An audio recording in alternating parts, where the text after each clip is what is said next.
महासमुंद जिले के पिथौरा ब्लॉक में सहायक शिक्षक समग्र शिक्षक फेडरेशन द्वारा एक दिवसीय ब्लॉक स्तरीय धरना रैली का आयोजन पिथौरा नडल के खेल मैदान किया गया, जिसमें बड़ी संख्या में शिक्षक सिर पर मांगों वाली टोपी लगाकर शामिल हुए। टोपी पर क्रमोन्नत वेतन, सेवा सुरक्षा, वेतन विसंगति दूर करो जैसे नारे लिखे थे।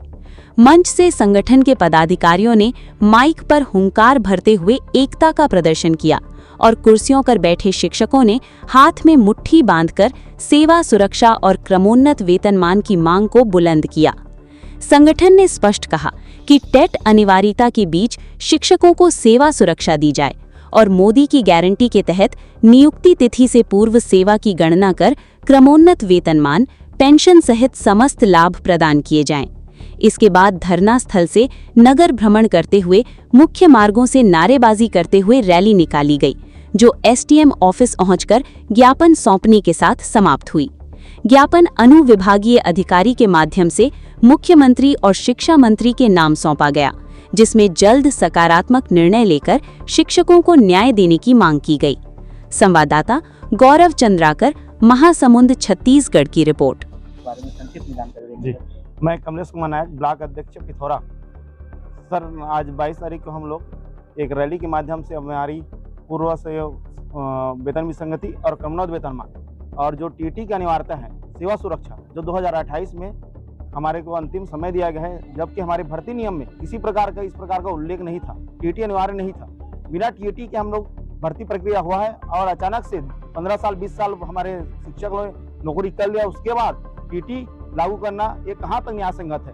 अतः हम शासन से निवेदन करते हैं कि टीटी अनिवार्यता को समाप्त करे और जो मोदी की गारंटी में उल्लेख था वेतन विसंगति और क्रमोन्नत वेतनमान, उन्हीं के घोषणा पत्र में उल्लेख था, उसको आज पर्यंत तक 90 दिन का कहाँ हो गया, 90 दिन से ज्यादा हो गया, 900 करीब दिन हो गए, फिर भी वो अभी तक पूरा नहीं हुआ है। तो शासन से हम संवेदनशील शासन है, उनसे अनुग्रह करते हैं कि जल्द ही हमें सहायक शिक्षकों का वेतन विसंगति और क्रमोन्नत वेतनमान दिया जाए।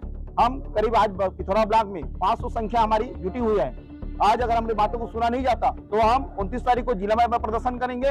उसके बाद हम 9 तारीख को दुर्ग जोगे और कुछ करेंगे और मुख्यमंत्री और शिक्षा मंत्री निवास का हम घेराव करेंगे। मैं आप मीडिया के भाइयों का मैं बहुत बहुत धन्यवाद देता हूं कि हमारे इस सेवा सुरक्षा न्याय पथ यात्रा में आप लोगों कवरेज के लिए यहां उपस्थित हुए हैं, इसके लिए हम हृदय से आपका आभारी हैं। मैं दिनेश कुमार नायक, प्रांतीय अनुशासन समिति सदस्य हूं और हमने पूर्व में शासन प्रशासन से, सचिव से, शिक्षा मंत्री से, मुख्यमंत्री से बार बार निवेदन किया कि हम आपके कर्मचारी हैं, आपके द्वारा नियुक्त कर्मचारी हैं। जिस समय जो सेवा शर्त नियम में आपने भर्ती किया, उस सेवा शर्त नियम को पालन करते हुए हमारी नियुक्ति हुई है। तो आज अचानक सुप्रीम कोर्ट के निर्णय के बाद टीटी पास करना अनिवार्य, ये कहाँ तक न्याय है? इसके लिए हम न्याय पदयात्रा अपनी मांगों को पूरा करवाने के लिए यहाँ ब्लॉक स्तरीय आज धरना दे रहे हैं। प्रदीप कुमार पटेल, सहायक शिक्षक समग्र शिक्षक फेडरेशन का प्रांतीय सलाहकार हूं। आज अगर सरकार मांग पूरी नहीं करती तो हमारी आगे की रणनीति 9 तारीख को जिला स्तरीय रैली प्रदर्शन है और उसके बाद भी अगर सरकार पूरी नहीं करती तो 30 अगस्त से 4 सितंबर तक विभिन्न सोशल मीडिया में सरकार को घेरने का प्रयास करेंगे। उसके पश्चात भी अगर पूरी नहीं होती है तो 9 सितंबर को मुख्यमंत्री निवास बगीचा और शिक्षा मंत्री निवास दुर्ग का घेराव करने का हमारा प्रस्ताव है। क्या प्रमुख मांगे सर आपकी? हमारी प्रमुख मांगे हैं, टीटी अनिवार्यता समाप्त की जाए और वेतन विसंगति दूर किया जाए।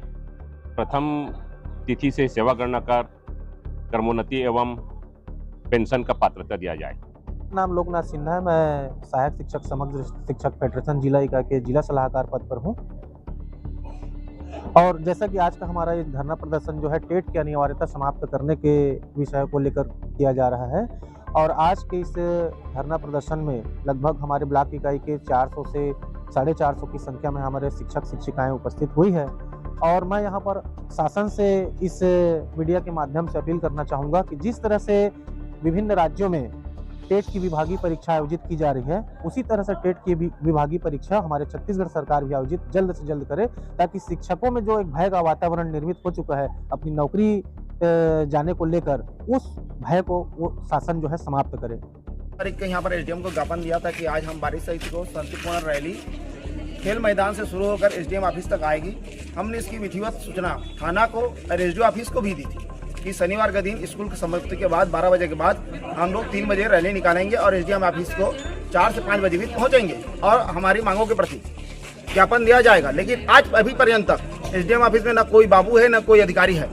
हमारे ज्ञापन लेने के लिए कोई यहाँ कर्मचारी नियुक्त नहीं है, जबकि हम इनके विभिन्न कामों में जनगणना काम हो गया, कोई जनगणना काम हो गया या मतदाता पुरीक्षण का कार्य हो गया, बीएलओ का काम हो गया, जाति प्रमाण काम हम लोग ईमानदारी के साथ करते हैं। जब भी ये लोग संडे को बुलाते हैं, छुट्टी के दिन बुलाते हैं, हम लोग आते हैं, प्रशिक्षण प्राप्त करते हैं। लेकिन हम शिक्षकों के साथ इस प्रकार का अन्याय बर्दाश्त नहीं होगा।